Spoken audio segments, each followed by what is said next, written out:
twongeye turatomboye bana b'Imana kuba duhamagana Nyagasani ku neza ye, ku izina ry'Imana Data na Mwana na Roho Mutagatifu, amen. Amahoro bana b'Imana, ni muhumure, Imana iradukunda, ije kudukiza kuri uyu wa mbere w'icyumweru cya gatandatu cya Pasika, tariki 11 Gicurasi 2026. Dore amasomo agiye kuduhuza n'ab'ijuru. Isomo rya myumwe itariki ryakozwe n'intumwa, umutwe wa 16 umurongo wa 11 kugeza ku wa 15. Umunsi umwe turi kumwe na Pawulo dufatira ubwato i Torowadi, twambuka tugana kuri Samostrasi, bukeye turakomeza n'i Neapoli. Tuhavuye tujya i Filipi, ari wo mujyi mukuru wa Masedoniya wari utuwe n'Abanyaroma benshi. Muri uwo mujyi rero tuhamara iminsi. Ku munsi w'isabato dusohoka mu mujyi tugana iruhande rw'umugezi, ahantu twibwira ko bagombaga kuba bahasengera.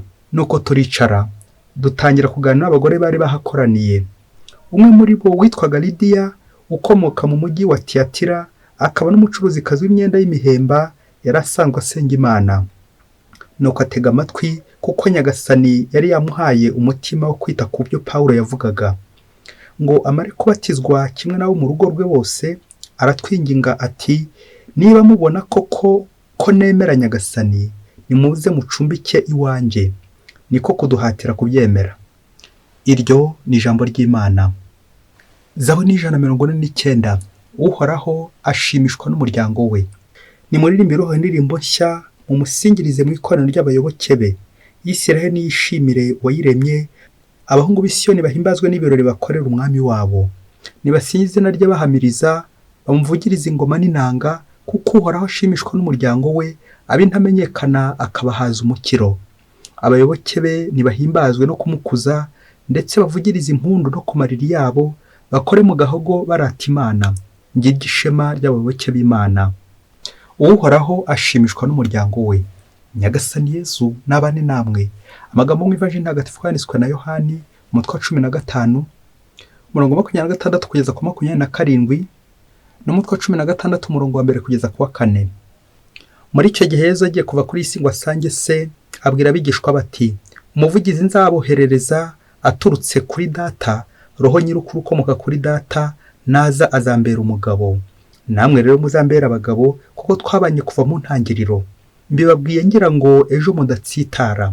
Bazabaca mu masengero, ndetse n'igihe kirageze, maze uzabica wese azibwire ko yubashye Imana.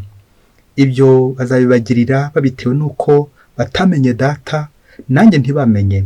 Ibyo mbibabwiye ngira ngo igihe cyabyo nikigera, muzibuke ko nababuriye. Sinabibabwiye ngitangira kuko twari kumwe. Iyo ni Ivanjili ntagatifu. Bayoboke b'Imana, nimugire amahoro. Aha tugeze ni kuri buri munsi. Fungura buri munsi, ufungure buri munsi, ufungura abandi buri munsi. Buri munsi uhagirira amahoro. Buri munsi uhure na Nyagasani. Amasomo twateguriwe naduha ubutumwa. Bityo nawe ujye mu butumwa, ubwo Nyagasani adutumye hagira ati, namwe muzambera abagabo. Mu cyumweru gishize twazirikanye cyane ku mvugo ya Yezu, discours nyuma y'isangira, ubwo yababwiraga ko agiye kujya mu ijuru, aho agiye gutambuka mu rupfu. Icyumweru gishize twazirikanye uburyo yabaraza urukundo, yagiye agaruka ku rukundo bagomba kugirana hagati yabo, urukundo rugomba kubaranga. Muri iki cyumweru nabwo turakomeza twumva iyo discours, iryo jambo rya Yezu nyuma y'isangira. Noneho ntagagaruka ku rukundo cyane, ahagaragaruka ku rwango, urwango rw'abisi, urwango ruzagirirwa intumwa ze azabasize. Ngaha rero aho tugiye kugana, Nyagasani aje kugira ngo dukomeze imbere y'ibibazo, imbere y'ibitotezo, imbere y'urwango tugomba kugirirwa n'abisi, kugira ngo dukomere, maze natwe tuzamubera abagabo. Iyo umuntu avuze ko ugomba kumubera umugabo, ntabwo bishatse kuvuga umugore ufite umugabo, ndetse n'abana birumvikana. Ntabwo umugabo batubwira ari wundi ufite ubwanwa, ntabwo umugabo batubwira ari uwo nguwo nyine wubatse urugo gusa, n'umugore yaba umugabo birumvikana mu byo ngiye kuvuga. Ahubwo umugabo batubwira témoin, umuhamya, uzambera umuhamya, kuko twabanye. Iyo umuntu umuzi ntawakubeshya, cyane cyane umuntu mwabanye. Umenya umuntu ari uko musangiye umufuka w'umunyu. Iyo mwabanye n'umuntu igihe kirekire uramumenya. Niyo bari kumuvuga nabi urabimenya, niyo bari kumuvuga neza urabimenya. Niyo mpamvu Kristo natwe adutumyeho ati muzambere abagabo mu bantu, cyagiye cy'ibitotezo nikigera, igihe cy'ibibazo nikiza muzatanga ibisubizo, igihe cyo gushidikanya nikigera muzatangaza ukwemera kwanyu, igihe iki niki muzambere abahamya, kubera ko twabanye igihe kirekire. Nawe niwumva uri mu bamaze kumenya Kristo, nawe niwo Nyagasani atumyeho ati uzambere umugabo, uzambere umuhamya, ibikorwa byawe bizampamirize, imvugo yawe izampamirize, ubuzima urimo buzampamirize. Kubera Kristo umuhamya cyangwa umugabo, le martyr, biravuga ngo kwitanga wese, kumena amaraso kubera Kristo. Ntago kuba umuhamya ari amashuri. Bibaye ari amashuri ba Petero ko tujya tubumva, akaba n'abaye umukuru wa Kiliziya, papa wa mbere, nta mashuri bari barize. Ariko Nyagasani ntabwo yabashyizeho kubera ko bari bihangange mu kuminuza mu mashuri, ahubwo nuko gukomera kuri Kristo, nuko kubana na Kristo. Wabanye na Kristo wese agomba kumera umuhamya. Ikindi ntabwo kubera Kristo ari amazina. Bibaye ari ibyo, ntabwo twaba tucyumva bitwa Bahakizimana, ari abagambanyi b'abandi b'indana, arabicanyi. Kandi iryo zina ubwaryo rivuga umuntu mwiza, umugira neza, umuntu wagombye gutanga ubuzima. None wajya kumva ngo Bahakiza, Bamucunguzi nibo bari kwica abantu. Kubera Kristo umuhamya ntabwo ari amatitre, amazina y'icyubahiro. Bibaye ari ibyo, abategetsi bacu baba aribo ba mbere koko batanga ubuzima. Ntabwo twaba tucyumva intambara hirya no hino, ntabwo twaba tucyumva abantu bateza umutekano muke, kuko nyine abayobozi batubereye muri uwo mwanya. Ariko ntabwo ari icyo. Kubera Kristo umuhamya, umugabo, ntabwo arizo titre ufite, ntabwo arizo zaguhesha ubuhamya cyangwa kubera Kristo umuhamya. Icya gatatu, kubera Kristo umuhamya ntabwo ari uko uzaba ubona amazu meza. Navugaga ingoro y'Imana, ati nintabona ingoro nziza ubwo ubutumwa buraba buhagaze. Twongeye tuzirikane ko n'igihe insengero zifunze Imana ibiri gukora, n'igihe ntaho dufite dusengera Imana ibiri gukora muri ako kanya. Twumvise mu isomo rya mbere twavanye mu gitabo cy'ibyakozwe n'intumwa, uburyo Paulo na Silasi bari gukora ubutumwa n'amaguru bagenda, ndetse ubwo butumwa bukagira akamaro. Ntabwo bari mu ngoro, barigenderaga, baritembereraga. Nuko baza guhura na Lidiya, ngo ariko nawe wasengaga. Bahura n'abagore, barabaganiriza, bababwira inkuru nziza. Umwe muri bo ngo aza kwemera, witwa Lidiya. Biza kugera igihe abatizwaho n'urugo rwo bose baremera. Turumva rero ibyo byishimo ba Paulo basize aho ngaho. Kubera iki? Ntabwo bitwaje ngo nintabona ingoro ubu nyine ngo ntabwo nza gukora ubutumwa. Inzitwazo tujya tugera. Ntabwo kubera Kristo umuhamya bigomera ko waba uri muri disposition nziza, waba uri ahantu heza gusengera, ahantu hakomeye mu mutamenwa mu mazu, ahubwo iyo disposition, uwo mutima nama aho uhurira na Nyagasani.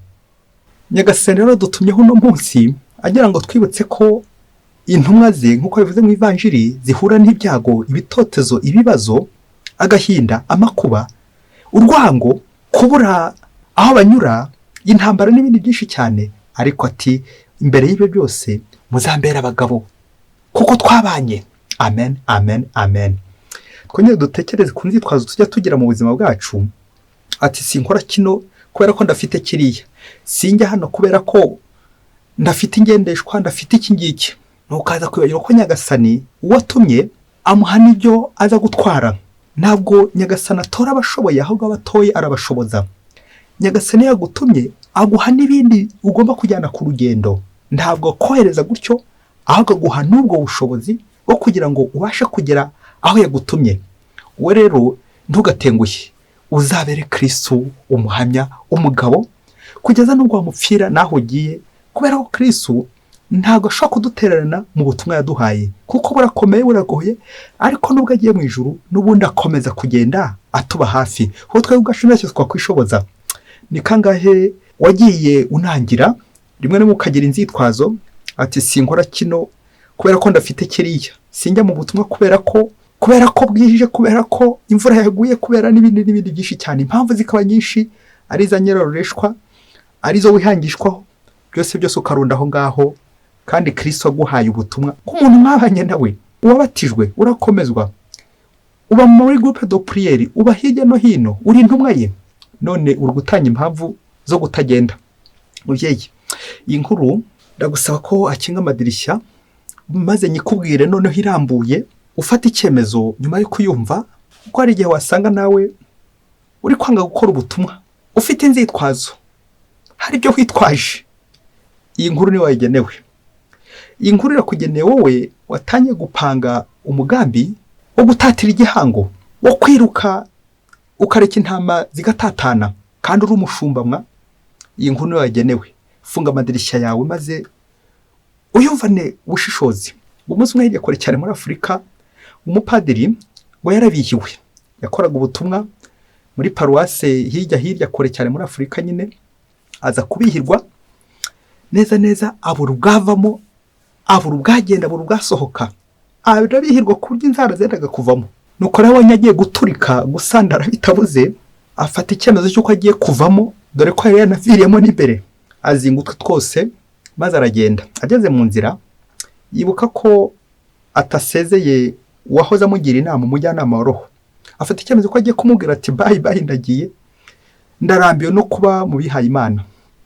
Nuko aragenda, amugera imbere, amutura akarengane kose, amutura ibyago ahura nabyo, uburyo abagenzi be bamubihiriza, uburyo abagenzi be bamwanga bamugendaho, uburyo abakuru bamuyobora bose bamugendaho, yabuze ubuhumekero. Ndetse amuha n'ibimenyetso byinshi by'uko bamugendaho. Ati reba, abo twiganye promosiyo zimwe, benshi bajya babaha promosiyo, bamwe bakajya gukomeza amashuri, ubu abo twiganye n'abadogiteri, naho ngewe ndi kurindagira, naho ngewe nta n'agatitire mfite. Abandi bamwe bashinzwe paruwasi imwe cyangwa ebyiri cyangwa eshanu, abandi bafite ibigo bikomeye cyane bari kuyobora, naho ngewe ndimo ndarindagira. Ubu urumva batarangenzeho. Noneho ikimenyetso nawe ugiye kubona ko bagenzeho kandi banyanga kandi bantoteza, ni ukubona abayobozi bacu bampa ubutumwa bukomeye kandi bugoye, bakantuma mu giturage gitarimo amazi, nta n'umuriro, nta modoka igerayo, neza kundushya, bagashaka uburyo navamo bakabibura. Bahatumye abandi baranga, none ngewe bashatse uburyo bwose nabyanga kugira ngo banyirukane. None rero nahisemo ko batazanyirukana, ahubwo ngiye kwijyana njyenyine. Narije rero kugusezera, warakoze ku nama zose wagiye ungira, ahasigaye uzasigara amahoro, nanjye ndigendeye, nanjye ndatashye. Nuko wa mujyanama wa roho aramureba, yongera aramureba maze aramubwira ati mpereza nk'iminota 2 ubundi ngire akajambo gato nkubwira mbere y'uko ugenda. Ati wari uzi ko umuntu ukora amashanyarazi kugira ngo nyine bigaragara icyo yigiye kandi ko ari intwari, ari amashanyarazi ubundi amwica. Umukinnyi wiyubashye yakagombye kugwa mu kibuga. Ugomba kumenya ko umusirikare ni igisebe gikomeye kuba yakwicwa na malariya cyangwa n'indi ndwara, ahubwo yakagombye kwicwa n'urusasu. Risque du métier. Buri wese yakagombye gupfira mu kazi akoreraho, buri wese yagombye gupfira mu kazi, akishwa n'akazi akora, umurimo akora akaba ariho agwa. Naho ubundi nubwo handi ni ikimenyetso cy'uko umurimo wawe wahunze utawukundaga. Risque du métier, umurimo wawe ukora aho niho ugomba kugwa. Rero nawe cyaba ari igisebo gikomeye cyane ndetse n'ubugwari kuba wivanyemo ukamaze imyaka 25 bikarangira uvuyemo. Rero ngiye gukugira inama, ongera ufata umwaka umwe ugende ujye mu butumwa baguhaye, ugende ujyeyo, ku buryo uzahava uri gushakishwa, ku buryo uzahava uri ingirakamaro, bose bakwifuza babure naho bagukura. Nyuma yo kumugira inama nyinshi z'uburyo agomba kuba intwari, atagomba kuvamo naringiye kuvuga nyimbwa, ahubwo agomba gukomeza endurance kugeza umwaka umwe byibuze. Nuko wa mupadiri koko iryo somo araryumva, ngo nuko aragenda yumvira umujyanama wa roho, ibyo gutahara bireka, hanyuma ajya hahandi bari bamwohereje hagoye, havunanye, hatari inkwi, hatari n'amazi, hatari umuriro n'amazi. Nuko aragenda agumayo. Wa mwaka warangiye, bya bintu byose bimaze guhagera, ari amazi, ari umuriro, nanjye kuvuga n'umuhanda, byose ari inzira nyabagendwa hameze neza. ngo uzi ko bashatse uburyo bahamukura kugira ngo bamwimure ajya ahandi, neza bikanga. Abo babanaga bakarira ati rwose ntabwo bishoboka, ibintu ntibishoboka, ntimumutujyane rwose, twaramukunze, ntimuhamukure. Kugeza na n'ubu aracyarimo, yewe imyaka igiye kuba hafi 30, arishimye, ameze neza, ntacyo abuze, ntiyongeye kubihirwa, ubu ngubu ameze neza. Kubera iki? Kwihangana, ugakomera, ukihanganira ibitotezo, ibigeragezo, amacumu, imigera, kugeza ku ndunduro, kuko Kristo arakwibuka muri ibyo byose. Muzambere abagabo kuko twabanye, bayoboke b'Imana. Yezu Kristo akuzwe. Reka dusoreze ku bintu bitatu biza kongera kugukebura, nawe urebe niba ushobora kuba uri intwari cyangwa niba uri ikigwari bitewe n'aho uri. Icya mbere ni inzitwazo tujya twitwaza abantu benshi ngo ntidukora ubutumwa. Kubera iki? Kubera ko mbura kino. Umuhanga niwe wavuze ati ububihe buba imbere n'uburyohe buba imbere. Nta muntu n'umwe inyuma ushobora gukubihiriza mu gihe wowe imbere umeze neza, ubanye n'Imana neza. Ibintu byose byaturuka inyuma ntacyo byagutwara mu gihe imbere ho hazaba hasukuye, hameze neza. Ni ngombwa rero kwitoza uburyohe, ntitugashakire abandi ho ibyacu, ibyo twakagombye kuba twakora. Niyo tukitwaza abandi ngo abandi nibo kibazo, abandi bari kumbihiriza, ahubwo wasanga wowe utarafata ingamba, imyitwarire yawe itaranoga, wabuze kwihangana, wifitemo kwiheba. Ibyo bikaba bigutera guhora wiganyira cyangwa guhora uvuga uti barambihirije, barandenganyije, kandi biri guturuka iwawe imbere. Uzambere umugabo kuko twabanye. Ese ubana na Kristo? Ubuzima bwawe Kristo arimo? Icya kabiri, intwari ntabwo isuzumirwa mu mazina y'ikirenga, amazina y'icyubahiro, titre. Intwari ntabwo isuzumirwa ku mapeti, ntabwo isuzumirwa ku mashuri, ku myanya y'ibyubahiro, ahubwo intwari isuzumirwa ku bikomere. N'umubare w'ibikomere uba ufite niwo uzaguhesha gukomera. Nguko nawe rero kugira ngo umenye ubwenge, uzabanza utambuke muri ibyo byose, ibikugora, abagushavuza, abakugora, abagutsikamira.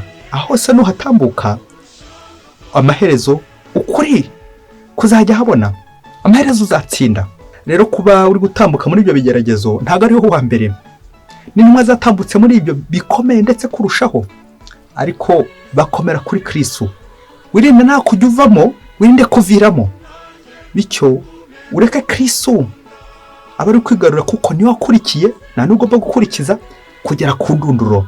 Uzirinde guhakana uri mu nzira, uzakomeze kugera ku ndunduro, bityo bizagufasha kugira ngo ushyike aho Nyagasani gushaka. Intwari ntabwo ari yatangiye urugamba, ahubwo ni yarusoje.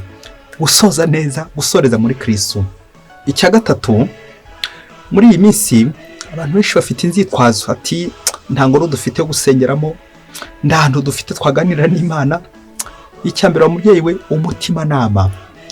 Urusengero rukomeye n'umutimanama. Nubwo bafunye insengero zose bakazidadira, nubwo imvura yagwa y'amahindu, ndetse n'ibindi byose byakubuza kugana mu ngoro y'Imana, yandi yubakisha amatafari, amabuye n'imicanga n'ibindi bikoresho byose bifatika, hari ingoro utafunga, hari ingoro utabura kugeramo ubishatse. Umutimanama, guhura n'Imana, aho duhurira n'Imana. Rero aho ngaho niho hari ubujyanama bukomeye, kwemera kugirwa inama, bityo ukareka inzira mbi wari ugiye gutangira, ukareka inzira sekibi wari ugiye gutangira, maze ukareka Imana igakwigarurira buri munsi, ukareka Nyagasani mukavugana, mukaganira. Umutwe umwe ufasha gusara, ntifasha gutekereza. Ni ngombwa rero kureka iyo ngoro y'Imana, aho duhurira n'Imana, tugahura kugira ngo dusabane n'Imana, Imana itugira inama buri munsi. Mwese Imana ibahe umugisha. Imana Data na Mwana na Roho Mutagatifu. Amen. Padiri Masumbuko Ladislas wa Diyosezi ya Cyangugu.